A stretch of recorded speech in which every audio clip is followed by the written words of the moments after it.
Hey Vic, good morning. Thank you for joining me on the show today. Hey, Pooja, how's it going? Good. How are you? I'm doing well, doing well.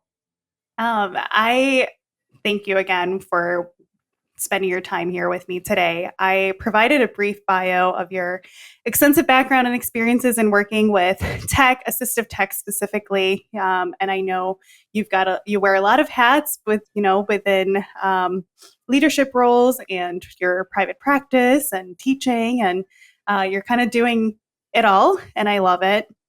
Can you tell us more about your experiences and perhaps what your alphabet soup entails? Sure, sure. Well, first off, Pooja, thank you for having me. It's a wonderful platform, and it's really a well-needed resource for both in the OT community and outside of the OT community. So thank you, Pooja, for doing this. And again, such a great topic as well. I'm a born and raised New Yorker. I'm an occupational therapist by trade. In academia, I've been full time for about 7+ years now as an assistant professor in a state University of New York institution.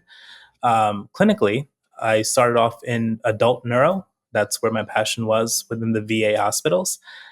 Slowly transitioned into neuromotor pediatrics, doing that as a part of the school system and also contract work. And now I find myself sometimes very bored and sometimes in need of a challenge. So I have a company called VPAT Solutions that focuses on AT functional mobility using motorized and non-motorized wheelchairs and functional communication devices. This is for pediatrics and adults. But what's interesting, Pooja, is that since the pandemic, everything's changed, especially when it comes to the way that we look at services, how services are delivered, and in this case, sometimes looking at the digital context as a level playing ground for how services can be rendered in a very equitable way. So I'm really excited to have this conversation. And yeah, the alphabet soup is there, as all of us do when it comes to trying to be the very best we can for those that we work with. I have a doctorate in education from Walden University, and some board certifications in pediatrics, telepractice, and autism. Awesome. Thank you so much for explaining all of that. Now, today's topic, we're really diving into the digital environment when it comes to older adults, and that includes not just social media, but also online care platforms as we shift a lot of our even healthcare access to online, right? Yep. I think the pandemic really helped kind of transition, or I should say, really escalated the Right. transition of moving a lot of healthcare online, whether it's just as simple as patient care forms, right, to Right. actually care appointments, and to even follow up and everything that it entails.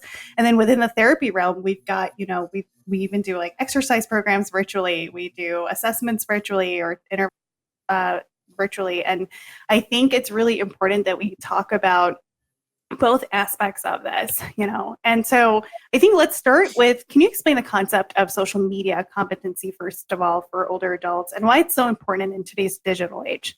Sure, sure. Definitely, Pooja. I mean, I think the pandemic has tried to normalize the way that we live our lives in the digital context. Some are considered to be digital natives. Some are considered to be digital immigrants or migrants. It's almost like how we use technology or how we leverage technology to complete the things that we normally would complete, except for on in the digital context. The term Mhm. social media competency was first originated back in 2014, Pooja, by Albers. The word was situated, or the term was situated to identify if college students understood how to use social media and if they were using social media for academic or non-academic purposes.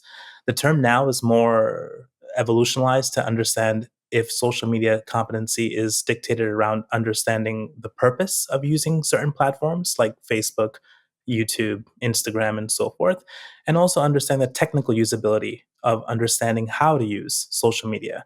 This includes interpretation, understanding what you're looking at and if it's relevant to you, understanding reflection. Is it meaningful to what you're looking for? Or is it just more of a passive consumption of data and information? And the last thing is content generation. Are we able to contribute back to information sharing or social media? So the term competency is ever changing. It's really based upon what you're doing and where you're doing it. So again, YouTube is a lot different than, for example, doing a podcast. So it requires different levels of technical capacities. I love that you talked about the relevance or the importance of understanding the relevance of social media, right? There's so much information at your fingertips when you go across social media. And not only do you have to understand that it's accurate, but you also have to understand whether or not it applies to you, because you don't always know if, a piece of information might be accurate, but it might not apply to you the same way that it might apply to someone else. And so along those lines, I think there's the term fake news, right? But it's more than that, right? There's so much other incorrect information that you can get for yourself.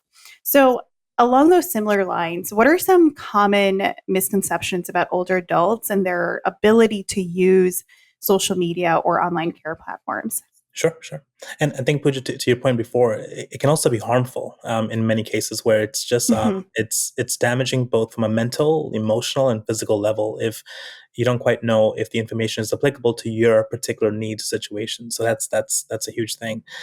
Pooja, when it comes to misconceptions, and this is across the board when it comes to practitioners that are healthcare based or individuals that are looking at research from a community focus, it's a few. That older adults don't use technology. That's 100% false.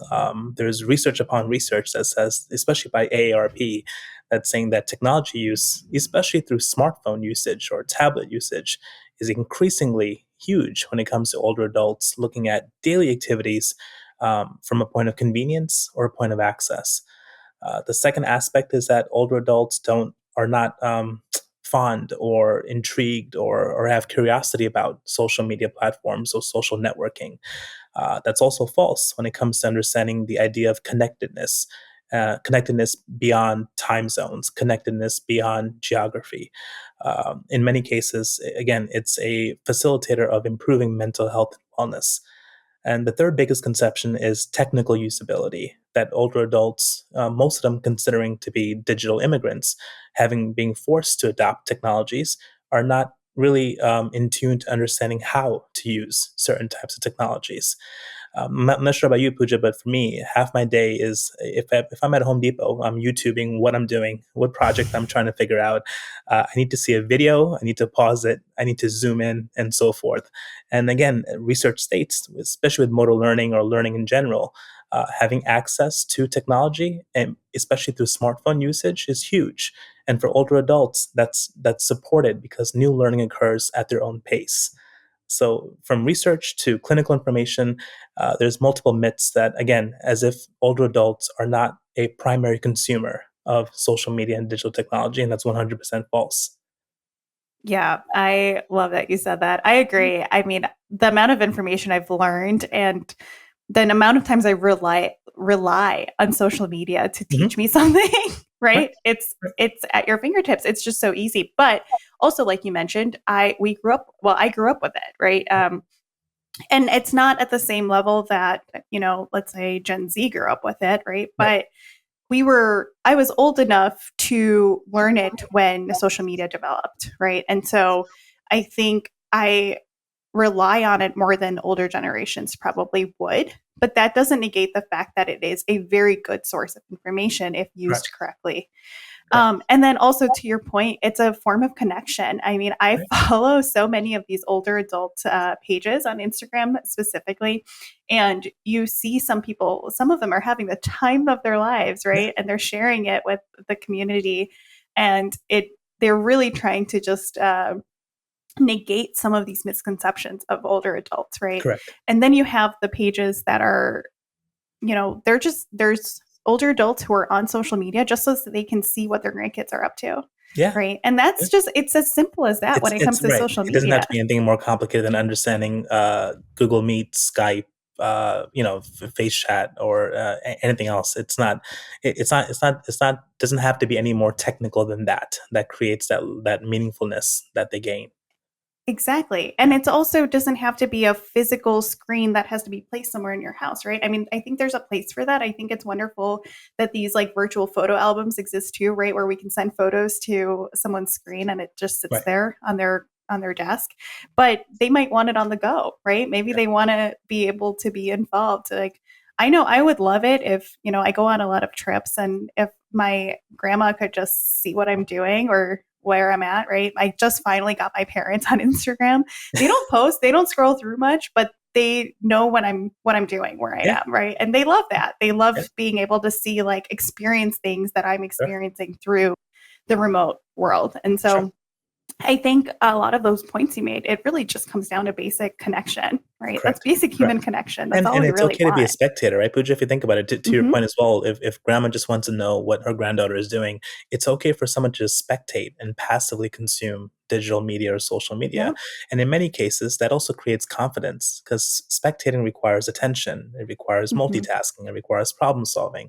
So, I mean, there's many ways to kind of introduce the digital immigrant to social media technology, but there's also many ways for the digital native to be much more open-minded to knowing that you don't just have to be a full-blown content creator and content, Mm-hmm. supplier to gain attention. It's almost like again, what are you creating it for, and what are you using it for? Are the two main Right. questions that any individual across the lifespan should be asking themselves. Right. Absolutely. You know, speaking about misconceptions, I think what are some common challenges that the older adults face when they are trying to use social media platforms and online care services? Sure, sure. I'll give you a clinical example, Pooja. So for me, this topic is really important, especially after the pandemic, when it came to the idea of telehealth. Telehealth and related video conferencing technologies was slowly becoming normalized as the way to kind of still resume basic operations of day-to-day life, healthcare access, appointments, consultations, basic educational transactions, right? Speaking to students, speaking to parents, and so forth. I think some of the challenges that older adults face now is slowing down and trying not to absorb and keep up with everything. There's a level of impulsivity that social media and digital media in general naturally creates, right? The need to like, the need to watch, the need to fast forward, the need to read comments. There's so many ways to engage with something that you create that it becomes overwhelming. And again, for many situations, simplicity is key. So I think one challenge that we still should be working on, whether we're caregivers, community focused workers, or just clinicians, is understanding to kind of match the pace of the individual to what they're using in terms of social media or digital media. I just spent about 2 weeks just teaching someone how to access their emails, especially when requesting two-factor authentication or two-point authentication. That sometimes this could be tricky for someone who doesn't have their phone nearby or simply may just forget their password, especially after resetting it a couple of times. So it's almost like a slowing down, not feeding into the impulsivity of having to keep up is a huge challenge for older adults. Mm-hmm. Because again, the phenomenon of fear of missing out is, I think, goes to everyone, correct? Especially once you've Mm-hmm. consumed it and you're now a stakeholder. So you want to Mm-hmm. keep up, but you have to keep up at your own pace. Mm-hmm. Yeah, absolutely. I think that's a big point. Just, I think we talk about this a little later, but security measures, right? Correct. And it's that's definitely a more difficult um, factor for those, like you termed, digital immigrants, right? Especially if they're just trying to do the basics, like Right. check their emails, answer some text messages, even logging into emails or having them constantly logged in. Correct. There's certain You things that might open. come up, right? Correct. Correct. Yeah. Yeah. So in that vein, how can social media platforms and online care services be adapted or improved to better serve the needs of older adults? Sure, sure. There's many ways to kind of have this conversation, Pooja, when it comes to that. But I think something more enticing now is the idea of artificial intelligence. So, Pooja, to not make this too controversial, the idea or the concept of chatbots, right? Those little chat Hmm. sidekicks in most websites, in most Hmm. apps, in most databases, that essentially is a computer with pre-programmed operated responses looking at keywords, almost like a qualitative robot that looks at things that they're meant to look at and then respond accordingly. I think that's a great way to kind of level the playing field for using technology, while still having some means of immediate support. I think one thing that many websites, many interfaces could do is incorporate a little bit more of that type of idea.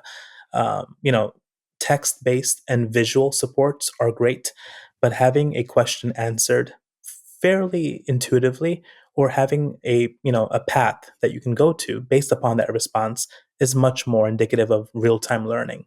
So if I don't quite know how to use this platform for podcasting, I should be able to quickly access something that can tell me a response to my basic question. If not, then obviously, right, a more immediate means of supports are necessary. But I think that chatbot idea, or having just some type of AI inclusion in any digital interface, is key, especially if you want to retain that consumer and not frustrate the hell out of them, right? So it's important to Yeah. have some type of support immediately and not just a basic FAQ page that you have to go through Right. and figure out, is that what I need? Right. I mean, even trying to find the options for chat support are often like hidden, right? Yeah, You have to go through multiple pages to even get to the chat support function. And yeah, so I agree with you. If there was something just like a one-click option on every single platform that you use, where it's like immediately goes to the chat feature, I think that would be very helpful. And I'm with you on the whole AI stuff. But I agree. The chatbot would probably be super helpful. yeah.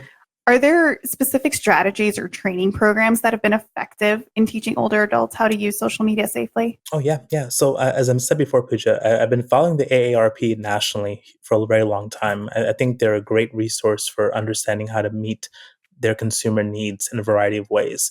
They have something called Senior Planet. Was it called Senior Planet or Senior Fitness? Sorry, I want to make sure.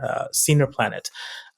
This is it's very interesting. It's almost like they created their own MySpace, right? Their own type of Mm, platform for social media, specifically for individuals 65 plus.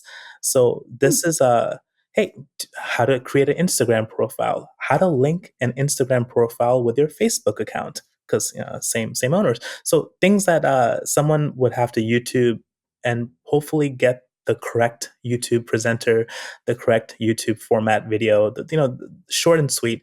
They have it in their platform. I think this is something I recommend across the board. So my primary population, Pooja, are individuals with neurological conditions and individuals that are wheelchair bound or use wheelchairs as their primary means of communication. And more, parents and grandparents are asking for basic uh, resources that are somewhat noteworthy and trustworthy. And again, AARP has been around for a very long time. They've put out research, they've collaborated with surveys and national census and research databases. This platform, Senior Planet, essentially creates these blogs and videos and tutorials for how to use different types of digital media with the mindset that the primary consumer is an older adult. So I'm totally for someone who's been around for a long time, who's vetted, but primary purpose is to give out information. So I think again, whether you're a member or not of AARP, so far I've been linking their videos to multiple websites and social media, and it's been working perfectly fine. that's helpful to know. I wasn't aware of the AARP program, and I think that's really important to share with others so that they can know that that resource Yeah, exists. yeah, Now, a lot of your background, like you mentioned, is very specific to assistive technology. correct. What role does assistive technology play in helping older adults navigate and utilize specifically social media effectively? Oh, sure, yeah. So, Bridget, it's interesting, right? What we take for granted, for example, zooming in to an object, zooming into a Hmm. piece of piece of text, um, definitely compensates for a lot of visual impairments that most individuals would have. And again, for older adult populations, age-related changes happen across the board. So when it comes to AT, from a low-tech perspective and then to a high-tech perspective, everything we have now is infused with accessibility options or accessibility services. For example, the iOS systems, the Android systems, the Windows systems, all you have built-in accessibility features that mimic what for example, a child with a communication disorder would have on their tablet, what an older adult who is nonverbal or maybe who is paraplegic or quadriplegic might have on their specialized communication environmental control device. So, not to get too complicated, but it's almost like everything is becoming mainstream in terms of technology. You can use your phone to open up your garage door. You can use your phone to see who's outside of your home. So when it comes to AT, again, I think low tech is always the best option compared to high tech. What I solely believe in for the last couple of long time, last number of years, is to not have too many devices for too many purposes. Having a Mhm. few devices that you're very comfortable with, very familiar with, to serve multiple needs is the way that AT really gets more normalized. Otherwise, if you have 15 controllers, right, for 15 different Mhm. things, forget about it. It's horrible. So again, I think when it comes to AT, it's almost like just look at what you have so far, and most likely there is already an AT inclusion in that device or that interface.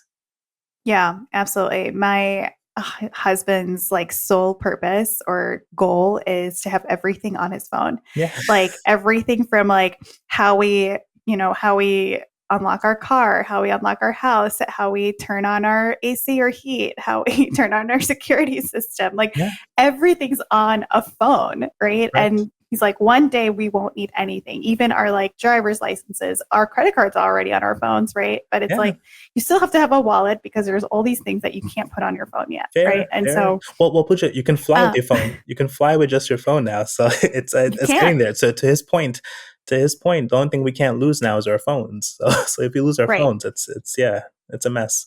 Yeah. Yeah. Yeah, And that's where, I think it's really important to also highlight that you don't want to put all your eggs in one basket, right? You correct, still have to correct. have some sort of backup options in Yeah, case something happens with your primary source. correct.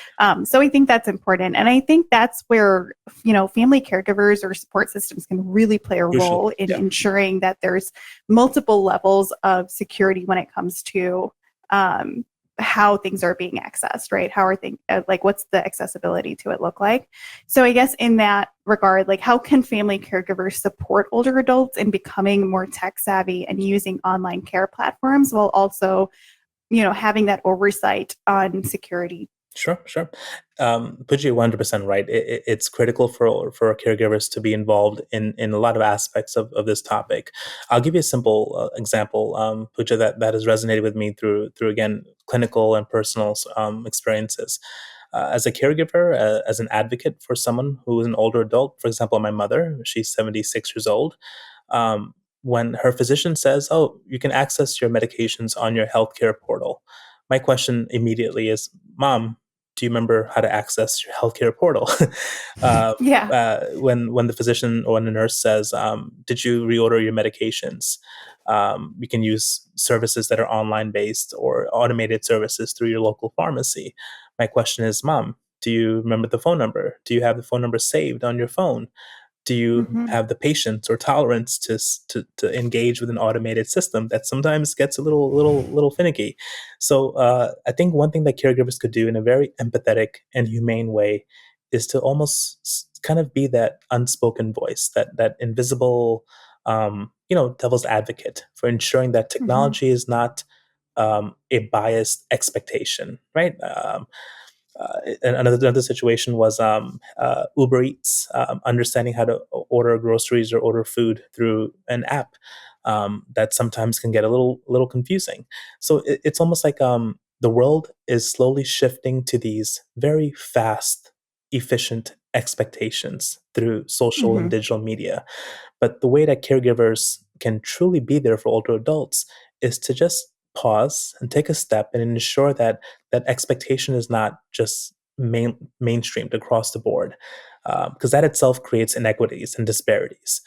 Because in many situations, the older adult may not speak up, or may feel a little belittled, or shy, or introverted, or may not have the self-efficacy to feel like they can ask a question when it should be like quote unquote the obvious, right? For example.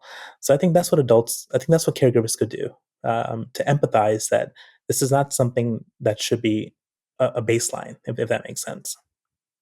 Yeah, I agree. There's so much. I mean, even I get frustrated with the automated call system sometimes. It's like just trying to navigate. I had a situation a couple months ago where I needed to coordinate between my like health insurance and my pharmacy for like some sort of prescription coverage. And the amount of back and forth I had to do and the amount of time I spent just waiting on the automated call service Sure. and, the different options you have to pick and go through. And like I was getting frustrated. Yeah. And I'm like, I can't imagine an older adult trying to navigate this, Correct. on their own. It's one of those tasks that has to get done, Hmm. but the way that it currently gets done is so like layered, and there's so many steps to it and so many back and forth. Yeah. And it requires not just the patience for it, but I think also the cognitive skills for it, Correct. right? The physical skills for it Correct. too. And so I think that's a great point of the why it's so important that family caregivers are involved, especially when it comes to the online care platforms. Yes. We talked about Which again could be pathways for issues to occur, both legally, financially, emotionally, and so forth. So it's almost like you're serving as a firewall between those individuals, those communities, those loved ones, and a system that is at its own speed. Yeah. Yeah, absolutely. I mean, I can just see how frustration with that can lead to someone just neglecting Correct. medication refills, Correct. right? Correct. Or just saying, I'm just not going to take it Yeah. because this is too much work. It's not worth it. I'll try again tomorrow. I'll just hit 44 times and hoping to Right. God that a human answers the phone. Hey, more or less. Yeah, I Yeah. get it. Yeah. Yeah. Yeah, absolutely. You talked about this a little earlier, but about the impact of social media use and how it impacts one's like mental health and just like that human connection piece of it. What are the psychological and emotional benefits for older adults when they engage in social media or online care platforms? Sure. Well, the most obvious feature are going to be social connectedness, which has been well researched across multiple disciplines and communities. Social connectedness, in its most respectful and simplest way, combats depression, combats anxiety. It looks at social isolation as a gateway issue for multiple other comorbidities that can happen for older adults who sometimes may have limitations in access to community resources. So, in many ways, social connectedness is huge. Now, when it comes to social media, we often take this term as just the primary platforms to remain connected.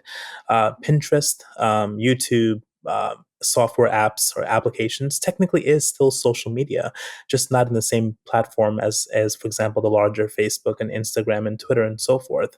So again, social connectedness allows the older adult user, to remain extremely vigilant, extremely active in their own pace and in their own way. We said this before, they don't have to be active users or consumers, they can be spectators or passive users, and that's perfectly fine. Just on the flip side of positives, the only negative would be, again, across the board, would be addiction or overusage.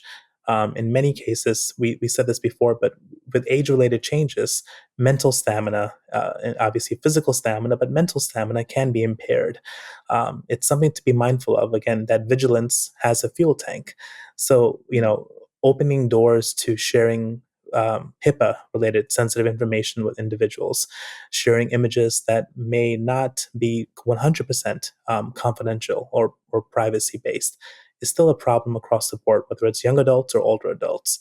So again, I think everyone, the entire community, whether it's advocates, healthcare professionals, caregivers, community support members, can do a better job in ensuring that older adults and other vulnerable populations aren't compromising themselves.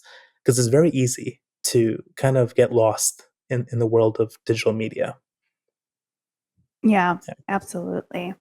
So, for those older adults who are hesitant or fearful of using social media or the online care platforms, there are a lot of the reasons that you mentioned, what are your recommendations for them? How do they get started? Sure. Don't force it. That's as Yeah. simple as I want to kind of. I'm not going to fluff it, but just don't force it. Yeah. It's almost like when I was learning and understanding or working with veterans with mental and physical issues. Um, Step by step, little by little, practice session by practice session, logging in to your computer, opening up an app, understanding when to allow or not allow notifications, just minor steps that meet their comfort levels. I think forcing adoption is a big no no, Pooja, when it comes to understanding that you're not trying to just force a product, you're trying to change culture. My mother, I love her, but she still tells me I missed that button on my phone. And I, after a number of years from a Motorola Razr, a flip phone, I got her into an iPhone 5 or 6. I'm not sure what it was, but she can use the button to open up the phone, right? That little round button on the iPhone, Pooja, right? That little round physical button. Now she has to stare at it for it to open up. It's almost like you're culture is not on anyone's speed or timeline. Mhm.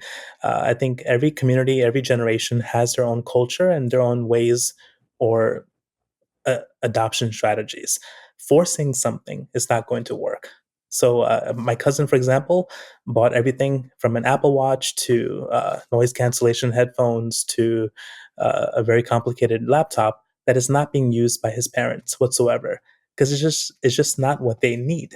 Right. So in many cases, not forcing adoption is the first step in kind of building that trust and rapport. That this is not just a gimmicky, fancy thing, but rather it could be a tool if Mhm. we find what that purpose is together.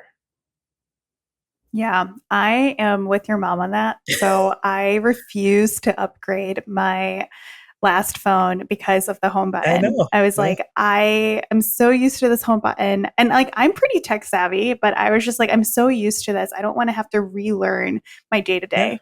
Right. And my husband who works in tech, and he's like, you need to upgrade your phone. Yeah. And this kept going on for like a couple of years, right? And I finally had to upgrade because the phone was no longer working at the Yeah. The capacity battery I needed died. it to Yeah. work at, Yeah. right? Yeah. And so it slows down. Yeah. I say it's on purpose, but You never know. Listen, you it never slows know. down You over never know. years. Yeah.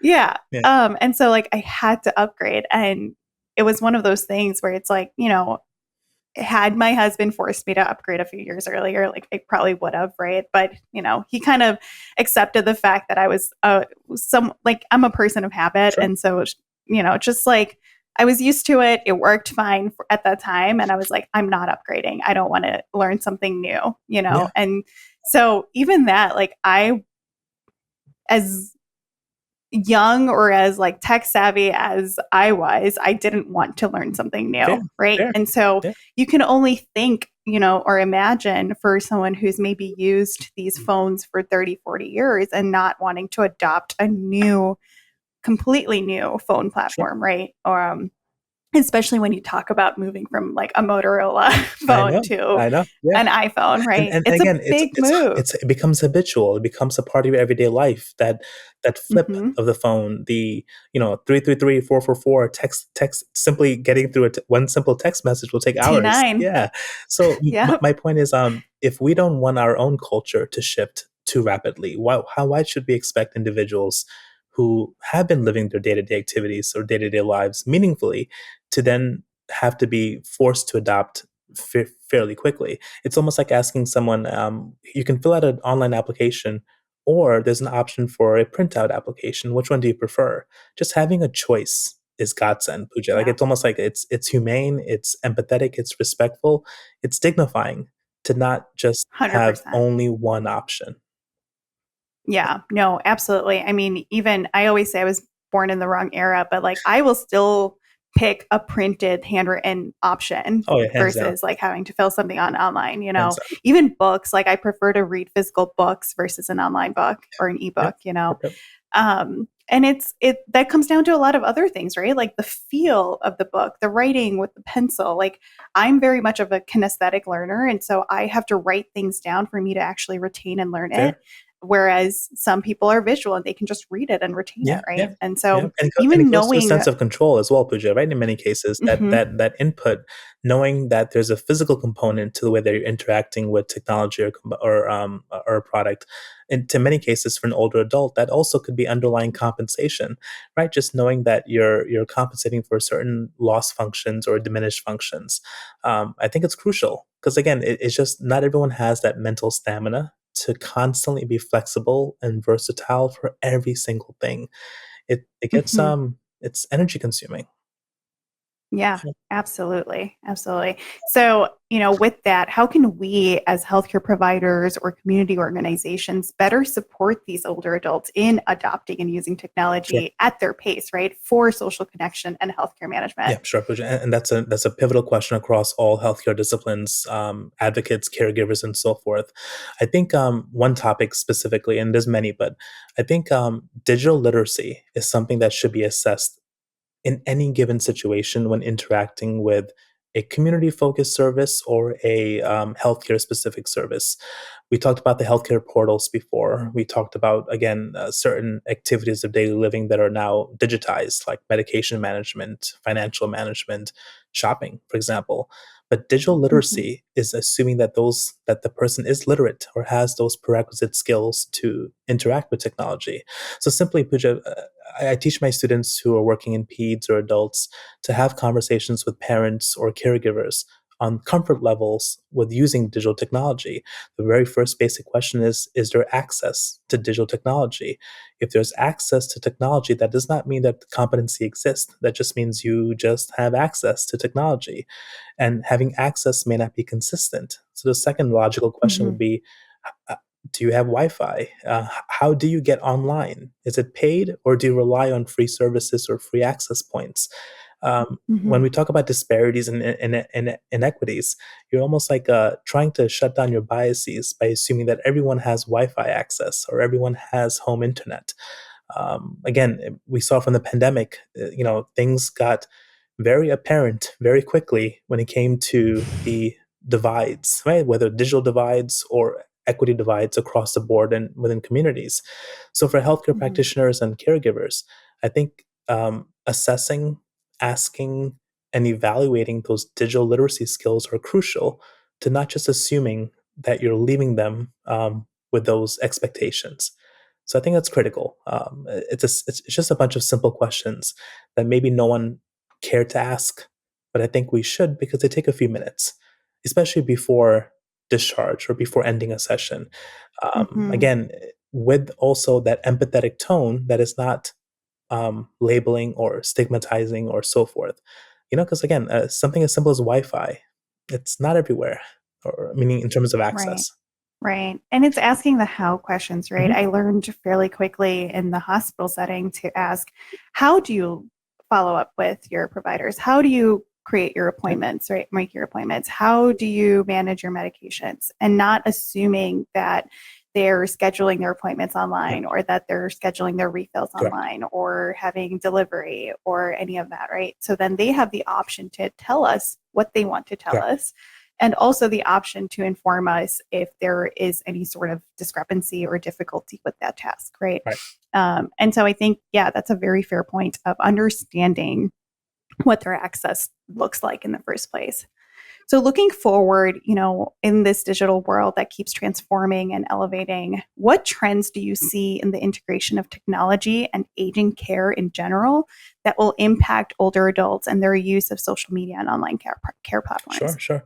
I think more and more, what's interesting to me is the digital voice assistant. The idea that a simple voice command, if possible, if intact, if you're able to, can get a lot done without having to physically access or remember the different algorithms and ways to access different types of services online.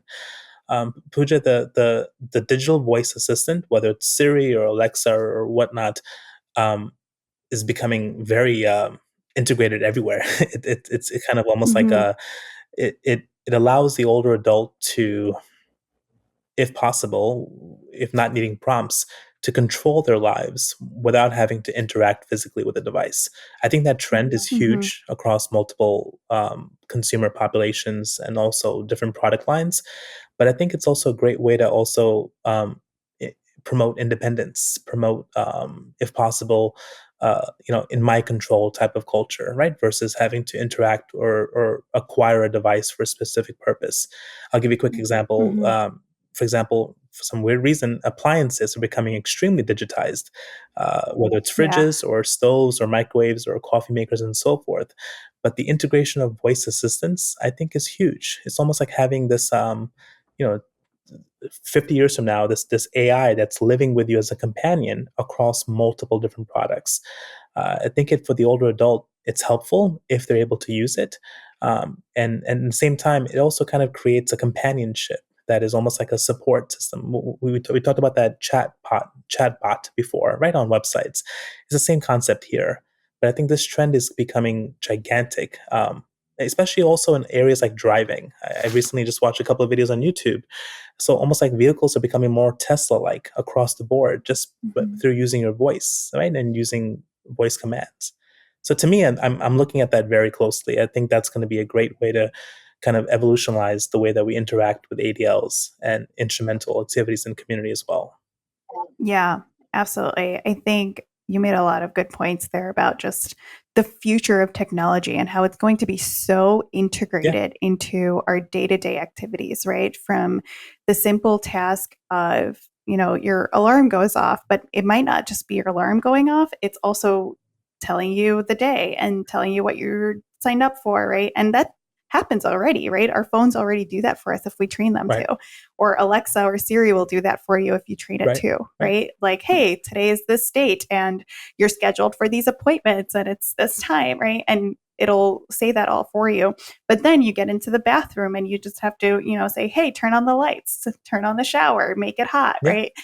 I just envision a future where just pure voice assistance, you can do everything day to yeah, day, right? Hey, it's time for my meds. Can you bring me my meds? Or can you take out the meds that fair. I need? Yeah. Or hey, can you call my doctor and And make then an and then appointment? imagine, Pooja, to Just the like, question before, caregivers can help us, right. or almost if we're not able to, now it's almost like having this level of supervision, not supervision, sorry, having this level of assistance and support, um, with space, right? With maybe a limitation in access. And most caregivers nowadays, just especially with inflation and so forth, time is of the essence. So sometimes not Mm-hmm. being there for an older adult, this could be the compensation, right? Having pre-set up commands, pre-set up reminders, having established ways to monitor someone at home. Again, the use of camera systems. It just it reduces the caregiver burden by allowing the older Mm-hmm. adult to age the way that they want to age, while still putting technology into play. So it's huge. Yeah. Yeah. Yeah, absolutely. We talked a little bit about equity and access, and I think it's really important to address that as we talk about the future of technology too. How do we as providers, but even just community members, bridge the digital divide to ensure that there's still equitable access to technology and digital resources for older adults, especially those in underserved communities where they might not have the access that we were talking about Yeah, earlier? yeah, and that's a pivotal, powerful question, Pooja, and it's almost like it's a sense of accountability. It's a sense of ethical responsibility as well. I think one way to kind of do it, and it's been done before in multiple communities, but to kind of advocate for spaces and time and resources within a community level, as opposed to a micro one-to-one level of having basic access to information. For example, I'll just give you a quick thing. So, where I live, local libraries, whether by township or by counties or by boroughs, have multiple ways of providing resources to older adults, specifically for accessing what they need for their health and well-being. Whether it's senior fitness classes, whether it's medication management classes, or access classes, or even talks with insurance companies on rights and privileges and so forth. I think as healthcare workers, we need to kind of advocate a little bit more for these resources. Again, for free, but generally available for the larger population. I would have loved if my mother, for example, had supports and understanding what she had access to through her phone or through her healthcare portal without having me to do it for her. The reason why I'm saying that, Mm-hmm. again, that entices or induces caregiver burden, that induces burnout, that Mm-hmm. induces me having to promote or implement time out of my day for something that should be available across the board. It's almost like promoting health and wellness, but from a preventative model.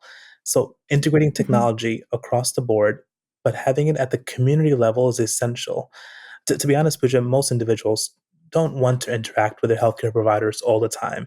And these questions may Yeah. not be in the purview or in the scope of most healthcare providers. So now the disparity is who answers these questions. Is it the social worker? Is it the psychologist? Is it the nurse? Where does a caregiver go for tech support? I mean, and Right. it's a simple. It sounds a little minuscule, but it's almost like there should be a geek squad, right, for everything general for when it comes to tech support, but for older adults. Hmm. Yeah, that's a really good point. I didn't really think about that. It's like, where do the caregivers go when they need help with some managing tech for their elders, Right, right? correct.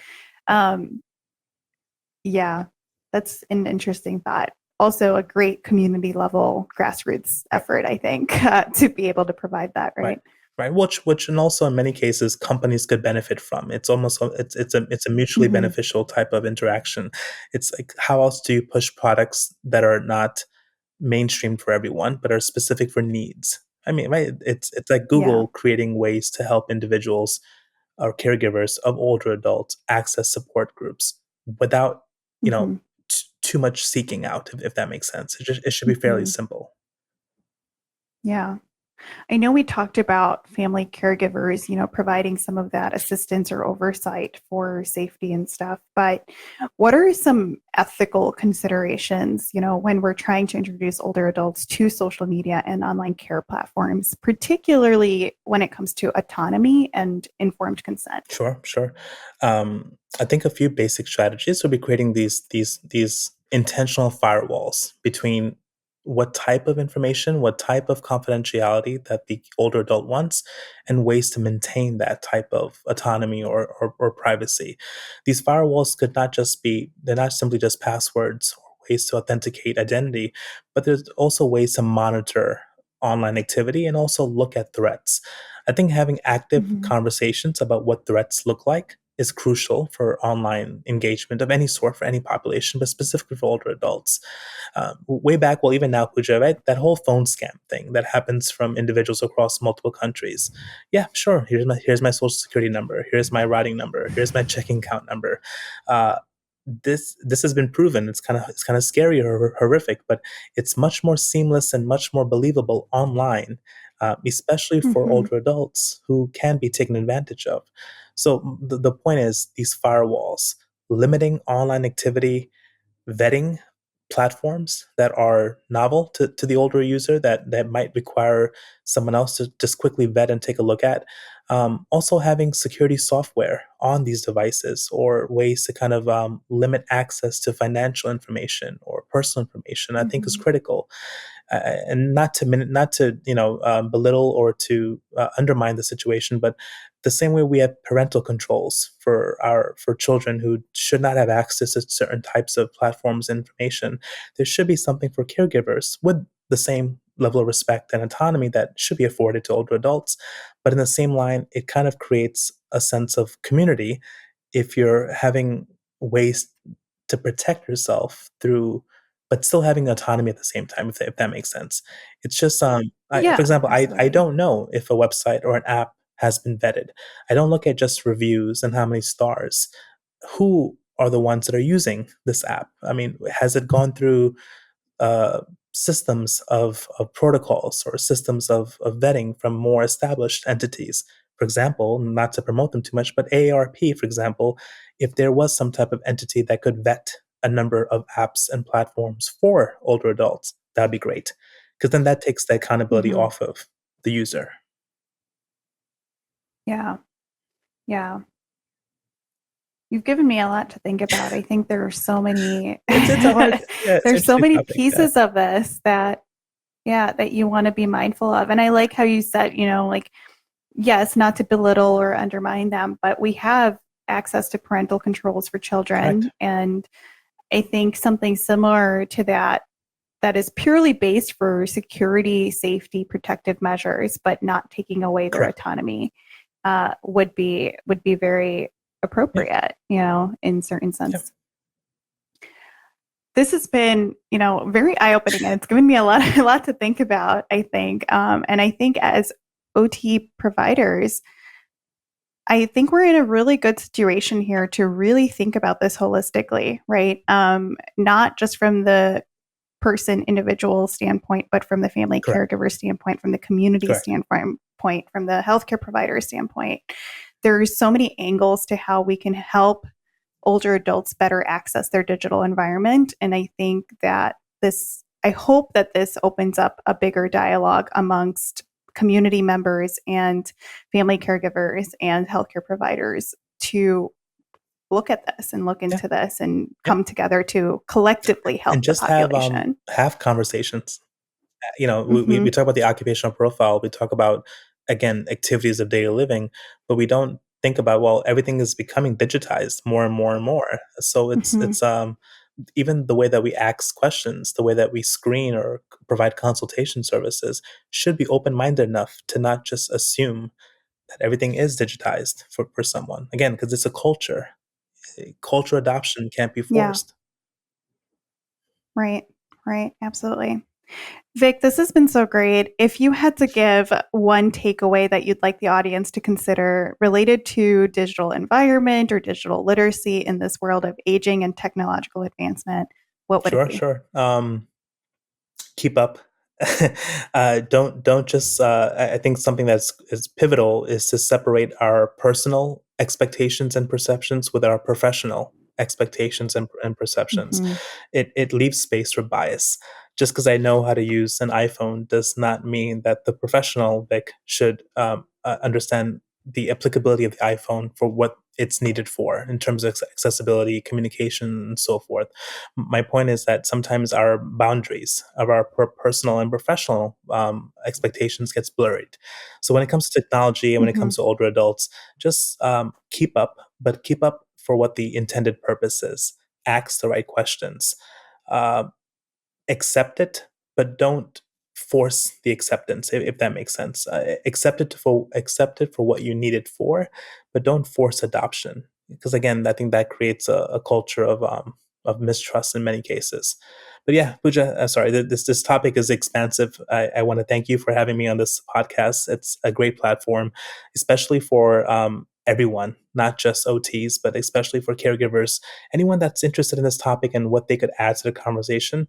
It just opens up doors. So thank you so much, Pooja. Absolutely. Thank you so much, Vic, for this enlightening conversation on social media use and care platform navigation for older adults. I really appreciate your time. Thanks, Pooja.